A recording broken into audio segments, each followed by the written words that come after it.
여러분 혹시 그 서번트 리더십이라고 혹시 들어보셨는지 모르겠습니다.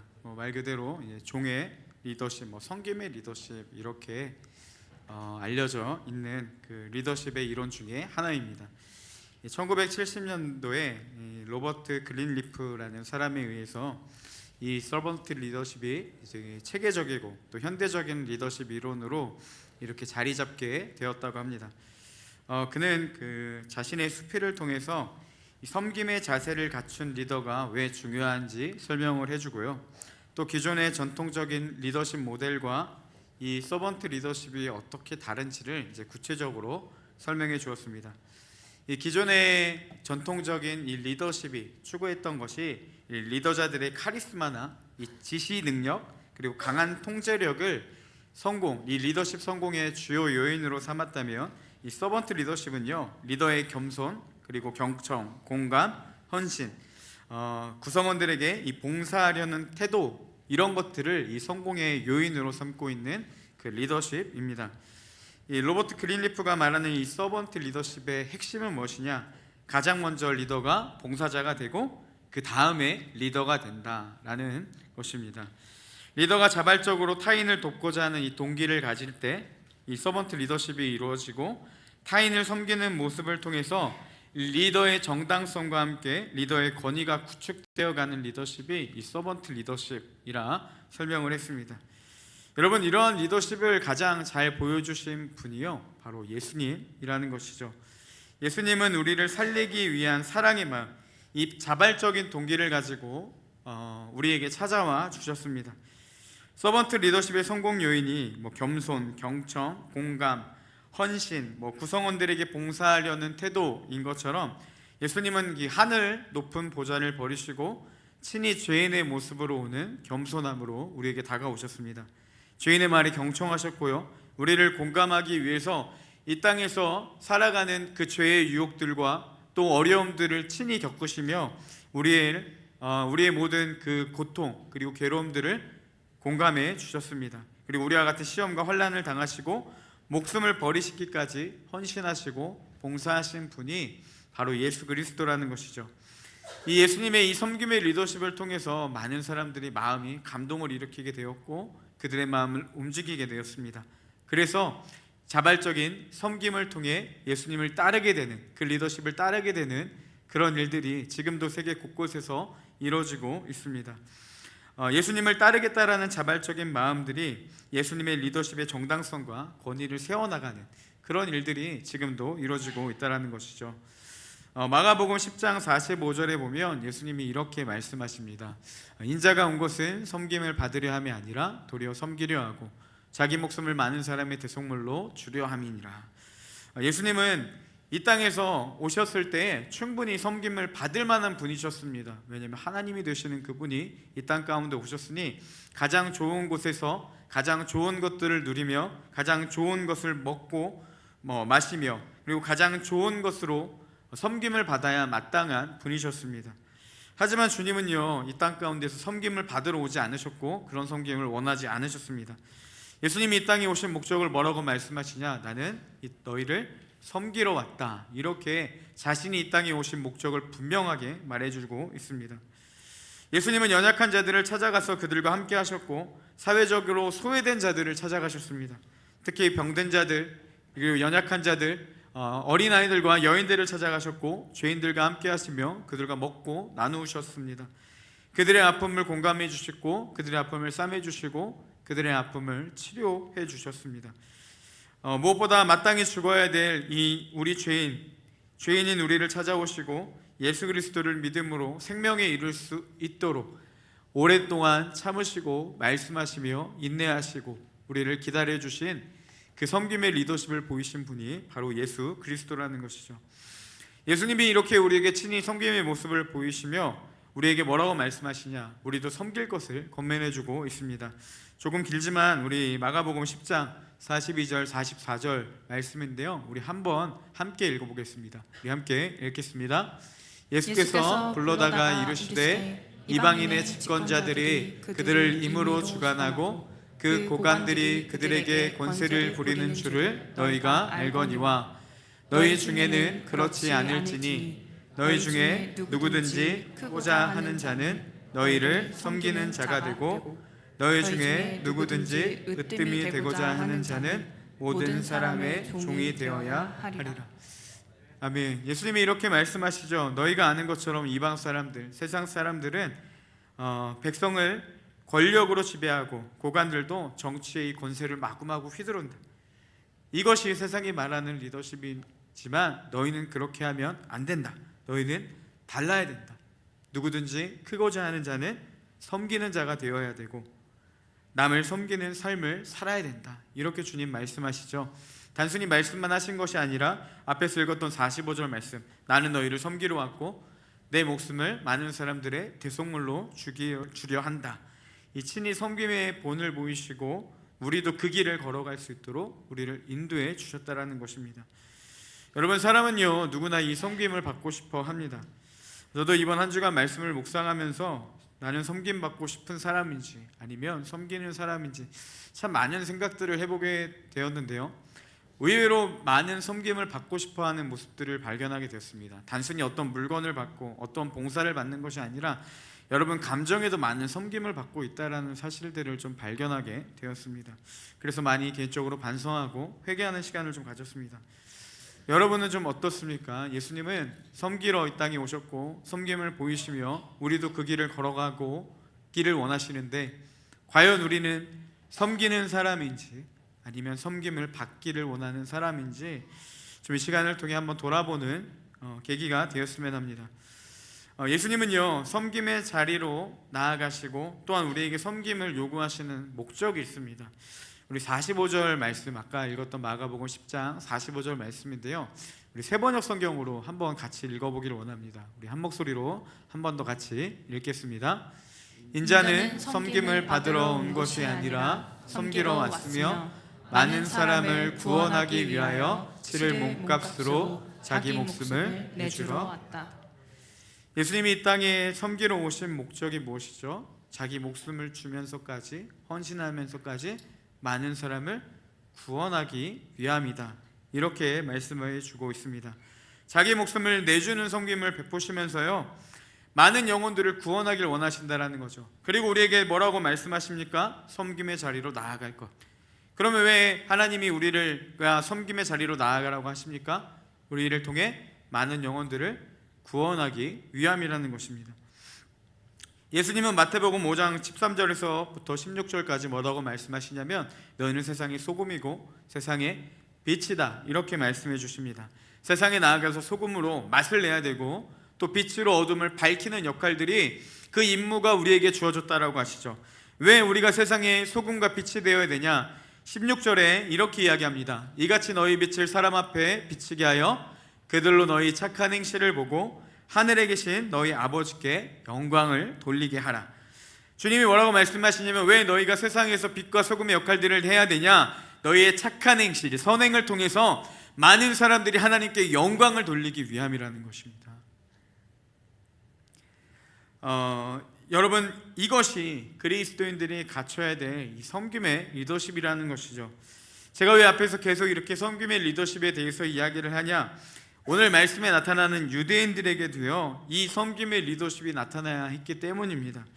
우리 오늘 말씀 17절 말씀을 혹시 됐나요? 네, 함께 읽어보겠습니다. 함께 읽겠습니다. 유대인이라 불리는 내가 율법을 의지하며 하나님을 자랑하며. 유대인들이 어떤 자들이었냐? 율법을 의지하는 자들이었습니다. 왜냐하면 율법이 주는 유익들이 있었기 때문이죠. 율법이 주는 유익은 크게 두 가지가 있습니다. 첫째는 뭐냐면 하나님과 특별한 언약을 맺은 백성임을 보여주는 유익이 있었습니다. 그러니까 율법이 그들에게 주어졌던 건 뭐냐? 하나님과 특별한 관계적인 자들이다라는 것들을 보여주는 거죠. 율법이 주는 두 번째 유익, 그의 백성에게 생명을 주기 위해 의도된 하나님의 선물이라는 것이죠. 율법을 통해 어떻게 해야 생명을 얻게 되는지 그 비결을 잘 말씀해 주셨다라는 겁니다. 즉 유대인들은 율법을 왜 의지했냐? 하나님의 특별한 하나님과 특별한 언약적 관계를 누릴 수 있는 특권이 주어졌기 때문에, 그리고 생명을 누릴 수 있는 하나님의 선물을 받았기 때문에 그들은 율법을 의지하고 나아가 하나님을 자랑하는 자들이었습니다. 여러분, 하나님이 아브라함을 택하실 때 뭐라고 말씀하시냐? 너는 복이 되라 라고 말씀을 하시죠. 그리고 유대인들은 이 아브라함의 후손으로 동일한 말씀이 그들에게 주어졌습니다. 그들은요, 모든 민족을 통해 그들은 하나님의 복이 되는 존재가 되어야 했습니다. 유대인들도요, 자신들이 이런 축복의 통로라는 걸 너무나도 잘 알고 있었습니다. 그 말씀이 오늘 본문에서도 나타나는데 19절 20절에 이렇게 기록되어 있습니다. 19절에 보니까요, 맹인의 길을 인도하는 자요, 어둠에 있는 자의 빛이요. 20절, 율법에 있는 지식과 진리의 모본을 가진 자로서 어리석은 자의 교사요, 어린아이의 선생이라고 스스로 믿으니 라고 합니다. 유대인들이 자신들을 어떻게 생각했냐? 맹인의 길을 인도하는 자고 어두움에 있는 자의 빛이 되고 율법이 있는 지식과 진리의 모본을 가진 자로서 어리석은 자의 교사가 되고 어린 아이의 스승이라고 여겼다라는 것이죠. 왜냐하면 자신들이 이 하나님의 진리가 되는 율법을 가지고 있기 때문에 이 율법을 통해서 어두움을 밝히고 무지한 자들을 깨닫게 해주는 그 진리를 자신들이 가지고 있었기 때문이라는 것이죠. 즉 스스로가 뭐라고 알고 있었냐? 자신들이 축복의 통로가 되고 하나님의 복이 되는 그 사명들이 자신들에게 있었음을 알고 있었다라는 겁니다. 그리고 18절에 이렇게 기록되어 있죠. 율법의 교훈을 받아 하나님의 뜻을 알고 지극히 선한 것을 분간하며. 유대인들은 하나님의 뜻을 분별할 수 있는 이 율법을 가지고 있었기 때문에 스스로를 교사로 여겼고요, 또 어둠을 밝히는 자들로 여겼습니다. 이처럼 이 유대인들은요, 진리를 알지 못하는 자들에게 이 말씀을 통해 진리를 알려야 했고 또 교사와 같은 역할들을 감당해야 했습니다. 예수님처럼 이 섬김의 리더십을 통해서 하나님을 전해야 됐고요, 많은 영혼을 구원하기 위해 예수님이 섬김을 택하신 것처럼 그들도 본이 되고 그런 삶을 살아야만 했다라는 거죠. 율법을 단순히 가르치는 것이 아니라 율법을 지키며 그 진리를 가르쳐야 했다라는 것입니다. 그러면 유대인들이 이 사명들을 잘 감당했냐? 21절, 22절이 이들의 사역을 이렇게 평가하고 있습니다. 우리 21절, 22절도 함께 보겠습니다. 먼저 21절입니다. 그러면 다른 사람을 가르치는 내가 내 자신을 가르치지 아니하느냐? 도둑질하지 말라 선포하는 내가 도둑질하느냐? 22절도 보겠습니다. 가늠하지 말라 말하는 내가 가늠하느냐? 우상을 가증히 여기는 내가 신전 물건을 도둑질하느냐? 유대인들이 이 사명을 어떻게 감당했습니까? 다른 사람을 가르치지만 정작 자신은 가르치지 못했고요, 도둑질하지 말라고 매기쳤지만 자신들은 도둑질하는 일들이 있었다는 거죠. 즉 사명을 잘 감당하지 못했습니다. 말씀은 가르치지만요, 그 말씀대로 살아가는 삶이 자신들에게 없었다라는 거예요. 여러분, 이들의 가르침이 무슨 유익이 있었겠습니까? 아무런 유익이 없던 것이죠. 우리 23절도 함께 같이 한 번 더 읽어보겠습니다. 우리 23절 말씀을 함께 읽겠습니다. 율법을 자랑하는 내가 율법을 범함으로 하나님을 욕되게 하느냐? 율법을 가르치지만요, 그대로 살아가지 못했던 자들의 상태를 사도 바울은 뭐라고 이야기하냐? 율법을 자랑하는 네가 율법을 범함으로 오히려 하나님을 욕되게 하고 있다는 겁니다. 진리라고 생명이라고 외치기는 하지만 하나님의 말씀이 복이라고 가르치긴 하지만 정작 자신들도 지키지 못하는 말이 무슨 힘이 있겠냐는 것이죠. 진리는 사람을 복된 길로 인도한다고 이야기를 하면서도 오히려 자신들이 지키지 못하는 것은 율법이 진리가 아니라는 이야기밖에 되지 않냐, 이렇게 사도 바울이 이야기를 하는 것이죠. 그들이 율법을 자랑하고 가르치지만 정작 살아내지 못하는 모습이 딱 무슨 꼴이냐? 하나님이 없다고, 하나님을 욕되게 하는 일밖에 되지 않는다는 것입니다. 그래서 24절에 이렇게 기록되어 있습니다. 기록된 바와 같이 하나님의 이름이 너희 때문에 이방인 중에서 모독을 받는도다. 결국은 그들이 이방인들을 가르치고 빛과 진리 가운데로 인도해야 되지만 오히려 무슨 효과가 나타났냐? 이방인들 중에서 하나님을 욕되게만 만들었다는 겁니다. 왜 그런 일들이 나타났죠? 그들이 말씀을 지키지 못했기 때문이라는 것입니다. 말씀을 지켜내고 말씀을 가르침으로 하나님의 복이 흘러가게 해야만 했던 이 유대인들이요, 자신들이 이방인들을 섬겨야 될 그런 유대인들이 오히려 말씀을 지키지 못하며 하나님만 욕되게 만들고 진리가 거짓처럼 보이게만 했다라는 것입니다. 한편으로는 유대인들이 굉장히 한심해 보입니다. 하지만요, 한편으로는 우리가 그들을 욕할 수만은 없습니다. 왜냐하면 이 모습이 교회와 굉장히, 지금의 현대의 교회와 굉장히 비슷하기 때문이죠. 많은 이들이 성경을 진리라고 말합니다. 예수님을 안 믿는 가족들을 향해서도, 주변 지인들을 향해서도 교회에 와서 말씀을 들어야 된다고, 예수님을 믿어야 된다고 그렇게 외쳐요. 믿는 사람들 간의 우리 교제, 그리스도인들의 관계 가운데서도 어려움 있는 지체들에게 기도해야 된다고, 하나님의 말씀을 따라야 된다고, 진리를 전하면서 잘못된 부분들을 하나님께로 돌려야 된다고 말씀을 가르치기는 합니다. 그런데 우리의 이런 가르침이 왜 아무런 영향력이 나타나지 않겠습니까? 남은 가르치는데 정작 내 자신은 그 말씀대로 살아내지 못하기 때문이라는 거예요. 전혀 본이 되지 못하는 모습을 하면서도 입으로만 계속 전하는 그 진리가요, 아무런 신빙성이 없다라는 겁니다. 아무런 효과도 없고 진리처럼 들리지도 않는다라는 것이죠. 주님은 사도행전 1장 8절에서 우리에게 분명하게 말씀하십니다. 너희는 예수 그리스도의 증인이라고 말씀하셨어요. 우리는 삶을 통해서, 우리의 모든 언행을 통해서 그리스도가 진짜임을 증명하는 삶을 사는 자들, 이게 그리스도인이라는 겁니다. 그런데 도무지 눈을 씻고 찾아봐도 그리스도의 모습을 찾아볼 수가 없는 것이죠. 세상이 서로 시기하고 미워하는 것처럼 똑같은 일들이 교회 안에서도 여전히 나타납니다. 그런데 입으로는 날마다 뭐라고 전하냐? 사랑해야 된다고, 섬겨야 된다고, 아픔을 나눠야 된다고. 세상과 전혀 다르지 못한 모습들이 여전히 교회 안에 나타나고 있다는 것이죠. 입으로 전하는 예수님의 모습과 실제로 삶 가운데 나타나는 예수님의 모습이 너무나도 다르다는 겁니다. 그러니 결국 세상은 이렇게 평가하겠죠. 너희는 거짓적이고 위선적이라고. 마태복음 28장 19절 20절에요, 예수님이 마지막에 지상명령이라고 하는 그 말씀이 기록되어 있습니다. 말씀에 보면요, 그러므로 너희는 가서 모든 민족을 제자로 삼아 아버지와 아들과 성령의 이름으로 세례를 베풀고 내가 너희에게 분부한 모든 것을 가르쳐 지키게 하라. 볼지어다 내가 세상 끝날까지 너희와 항상 함께 있으리라 하시니라. 여러분, 예수님은 그의 제자들을 향해 뭐라고 말씀하시냐면요, 모든 민족을 제자로 삼아라. 다시 말하면 이 섬김의 모습을 보이라, 이렇게 말씀을 하셨습니다. 그래서 그들에게 뭐라고 말씀하시냐? 가라. 그들에게 찾아가고 세례를 베풀고, 그리고 빨간 글씨로 아까 표시된 부분, 중요한 게 무엇이냐? 분부한 모든 것을, 내가 너희에게 분부한 모든 것을 가르치고 지키게 하라, 이렇게 말씀하셨습니다. 모든 민족을 제자로 삼고 분부한 모든 것을 가르치라고만 말씀하지 않으셨어요. 단순히 지식 전달을 우리에게 요구하신 것이 아닙니다. 예수님 뭐라고 말씀하세요? 가르치고 그것들을, 가르친 것들을 지킬 수 있도록 도우라는 거예요. 말씀대로 살아가도록 그들을 도우라는 것이죠.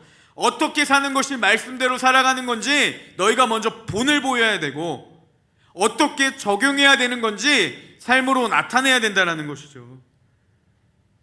그 삶이 섬김의 모습을 통해 드러나야 된다는 것입니다. 그렇게 축복의 통로가 되어서 다른 이들을 통해 그들이 예수 그리스도의 제자가 될 수 있도록 그들을 양육하는 것들을 말씀하셨다는 겁니다. 여러분, 우리에게도 주님 동일하게 말씀하십니다. 우리에게 단순히 지식 전달을 요구하시는 게 아니에요. 복음이 무엇인지를 나누라는 것이 아닙니다. 어떤 것인지 입술의 나눔이 아니라 가르쳐 지키게 하라. 우리가 본이 되고 어떻게 살아야 되는지를 나타내라는 것입니다. 유대인들은 하나님의 말씀을 가르치며 전하는 자들, 모든 민족의 복이 되어야만 했습니다. 하지만 그들은요, 그 역할들을 감당하지 못했다라는 것이죠. 율법을 가르치기는 하지만 정작 자신들의 삶은요, 이 가르침과 오히려 방해만 되는 그런 모습들이 나타났다는 겁니다. 우리 역시 하나님의 축복의 통로가 되어야 됩니다. 주님은요, 물론 택하신 자들을 하나님이 구원하실 수 있지만 하나님은 우리를 통해 그 일들을 감당하길 원하세요. 중요한 건 무엇이냐? 우리가 그 역할들을 감당할 수 있도록 삶으로 예수 그리스도를 증명하며 살아야 된다는 것입니다. 문제는 우리의 연약함이 그 축복을 오히려 막고 있다는 사실입니다. 여러분 이 2장의 말씀을 가만히 보면요, 유독 사도 바울이 유대인들의 문제를 집요하게 지적하는 것들을 볼 수가 있습니다. 마치 유대인들이 야 우리가 잘못했다라는 말을 들을 때까지요, 집요하게 그리고 구체적으로 그들의 잘못을 정말 너무나 적나라하게 이렇게 이야기를 하고 있습니다. 그러면 바울이 왜 이토록 유대인들의 죄를 지적하고 있냐라는 것이죠. 단순히 그들이 잘못했다라는 것들을 인정받기 위해서, 내가 옳다라는 것을 어떠한 그 인정을 받기 위해서 그게 아니라요, 바울이 유대인들이 너희가 죄를 짓고 있어, 너희가 잘못 가고 있어 라고 밝히려고 하는 이유는 간단히 하나입니다. 그러니까 너희에게 예수 그리스도가 필요하다라는 거예요. 여러분 이 바울의 핵심이 무엇이겠습니까? 복음이신 주님을 가리키기 위함입니다. 복음이신 주님을 나누기 위함인데, 그러기 위해서 그들이 알아야 될 게 뭐냐? 너희가 죄인이기 때문에, 이런 연약함을 가지고 있기 때문에, 말씀이 복이라는 걸 알지만 실질적으로 너희가 살아내지 못하기 때문에, 그래서 누가 필요하다는 겁니까? 복음이신 예수 그리스도가 필요하다는 겁니다. 예수 그리스도로 인해 우리는 영적인 아브라함의 후손입니다. 여러분 주님은 우리에게 동일하게 요구하세요. 너희는 세상에 복이 되라. 근데 문제는 우리도 똑같이 뭡니까? 말씀대로 사라지지가 않는 겁니다. 진리라는 건 아는데요, 증명해낼 방법이 없는 거예요. 연약하니까. 우리의 삶은 예수 그리스도를 증명하기보단 오히려 그분을 욕되게만 하는 모습을 보일 때가 많이 있습니다.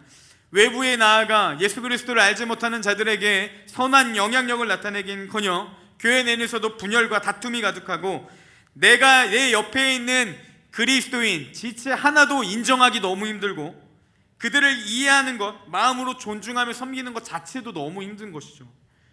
믿는 사람들끼리도 서로 섬기며 사랑하는 것이 이토록 힘든데, 어떻게 주님을 알지 못하는 사람들을 마음에 품고 그들을 섬기며 나아갈 수가 있겠습니까? 이런 우리에게도 동일하게 요구되는 게 무엇입니까? 그렇기 때문에 우리에게 예수 그리스도가 필요하다라는 겁니다. 여러분 복음이 왜 능력인지 아세요? 복음이 능력인 이유는요, 우리가 하지 못하는 그 연약함을 할 수 있도록 도와주는 힘이기 때문입니다. 왜 우리에게 예수 그리스도가 필요하겠습니까?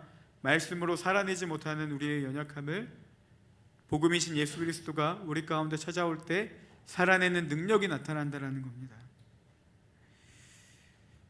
우리는요, 성경의 많은 이론들에 어느 정도 익숙함을 가지고 있습니다.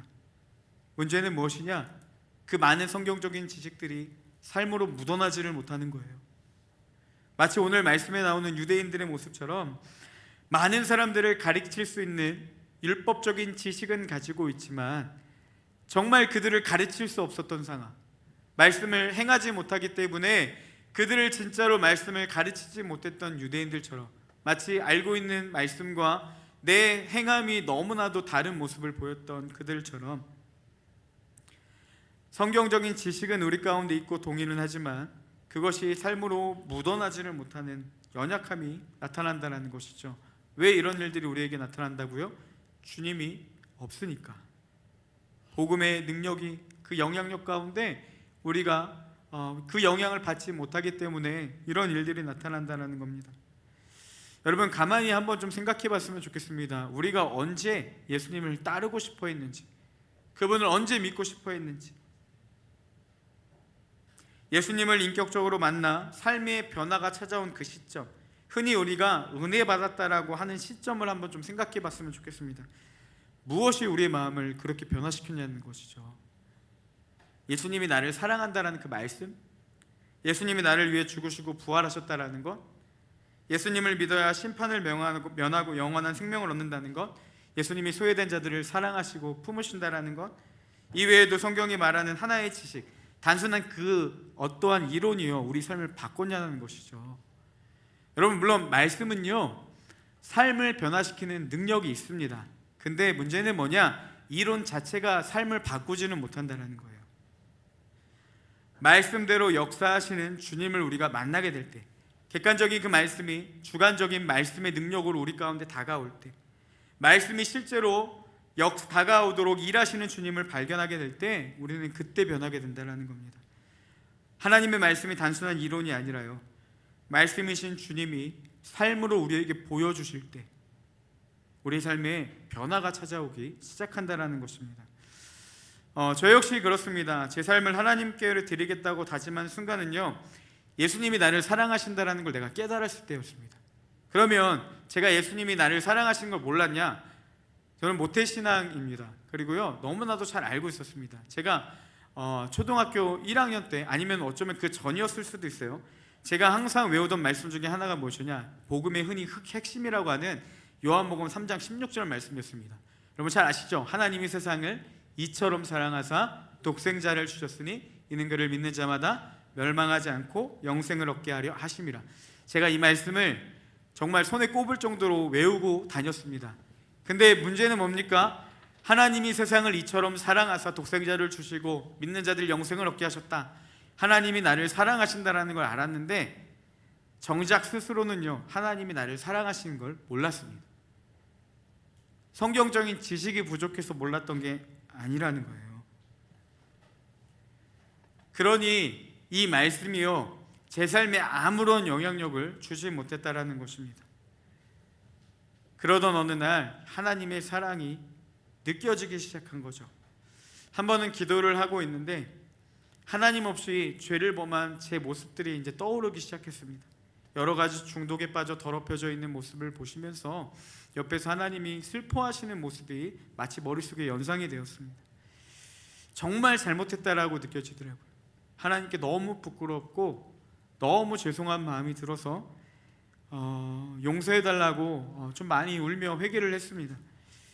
제가 하나님께 듣고 싶은 말은 딱 하나였습니다. 용서해 줄 테니 앞으로는 그렇게 하지 마. 저는 이 말이 너무 듣고 싶어서 하나님 앞에 죄송하다고 그 말 한번 듣고 싶어서 기도를 했습니다. 그때 제 마음 가운데 다가오는 하나의 그 말씀이 있었는데요, 주님이 제게 주신 말씀이라 생각합니다. 제 마음에 어떤 감동이 일어났냐? 내가 너를 사랑한다라는 말이었습니다. 용서를 구했던 제게 그냥 한 번만 좀 모르는 척 넘어가 줬으면 하는 그 하나님을 향한 제 마음 가운데 주님은 그걸 뛰어넘는 말씀, 내가 그런 너도 사랑한다라는 말씀을 주셨을 때 그때 제가 알게 된 게 뭐냐, 하나님이 나를 이렇게 사랑하시는구나 라는 것들을 깨닫게 됐다는 거예요. 그 말씀이 실제로 내 삶에 경험되어지니까요, 사람이 바뀌기 시작하는 겁니다.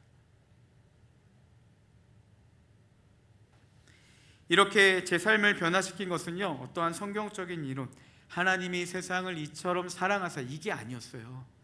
하나님이 세상을 이처럼 사랑하시는데 어떻게 사랑하시는지, 내 삶의 어떤 부분에 어떻게 사랑하시는지, 이게 깨닫게 될 때요, 사람이 바뀌기 시작한다는 겁니다. 여러분 똑같지 않습니까? 여러분들에게 흔히 말하는 은혜가 주어지고 우리의 삶이 변화됐던 시점들을 한번 보세요. 여러분 어떤 말씀의 이론이 몰라서 우리가 변화되지 않았습니까? 그때 처음 들었던 말씀입니까? 아니에요. 그 말씀이 내 삶 가운데 찾아오기 시작하는 거예요. 하나님이 실제로 경험되어지기 시작할 때 사람은 바뀌게 되어 있다는 겁니다. 그러면 말씀대로 살아가는 능력이 그때부터 주어지는 거죠.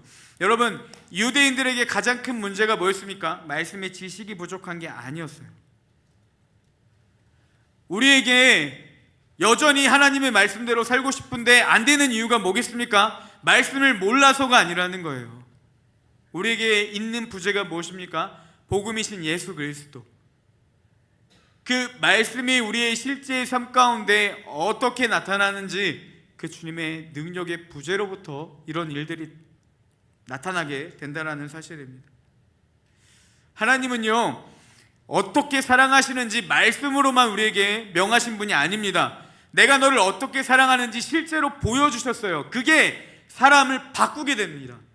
동일하게 우리에게도 뭐라고 어떻게 적용할 수 있겠습니까? 여러분, 하나님은 우리를 바꾸신 후에 그 길을 걸어가기를 원하시고 그 사랑에 충분하게 거하기를 원하시며 우리에게 요구하시는 것, 너도 동일하게 내게 받은 사랑을 베풀어서 사람을 변화시키라는 것이에요. 우리가 하나님 예수 그리스도 안에서 하나님의 사랑을 깊이 깨닫게 되면 말씀이 살아내는 능력이 나타나게 되고요, 그 삶이 다른 사람에게 그리스도의 사랑이 전하게 되는 도구가 된다는 사실입니다. 하나님은 우리가 이 사랑을 나타내기를 원하신다라는 거예요. 단순히 가르쳐라가 아니라 가르쳐 지키게 하라. 너의 섬김의 모습을 통해서 내가 얼마나 너희를 사랑하시는지 친히 보여달라라는 겁니다.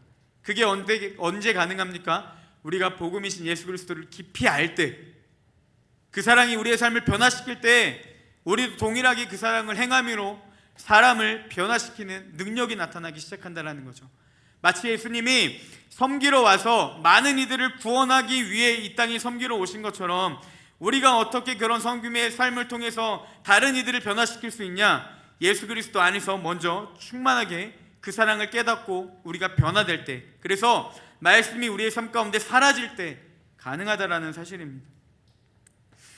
여러분, 날마다 주님을 가까이 하시기를 소망합니다. 우리 가운데 말씀이 살아낼 수 있는 능력이 상실된 건 무엇이냐? 주님의 부재로부터 온다라는 거예요.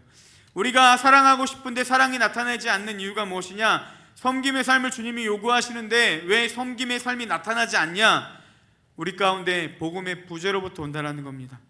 주님의 사랑이 깊이 깨달아지게 되면요, 말씀이 사라지는 거예요. 사람이 바뀌게 되는 겁니다. 그리고 그런 사람들의 삶을 통해 다른 이들에게 예수 그리스도가 증명되기 시작한다라는 거예요. 이게 그리스도인이라는 겁니다. 오늘 말씀이요, 다른 어떤 사람의 비난이 대상이 되는 것이 아니라 정말 우리 안에 깊이 다가왔으면 좋겠습니다. 쟤는 섬김받기 좋아해.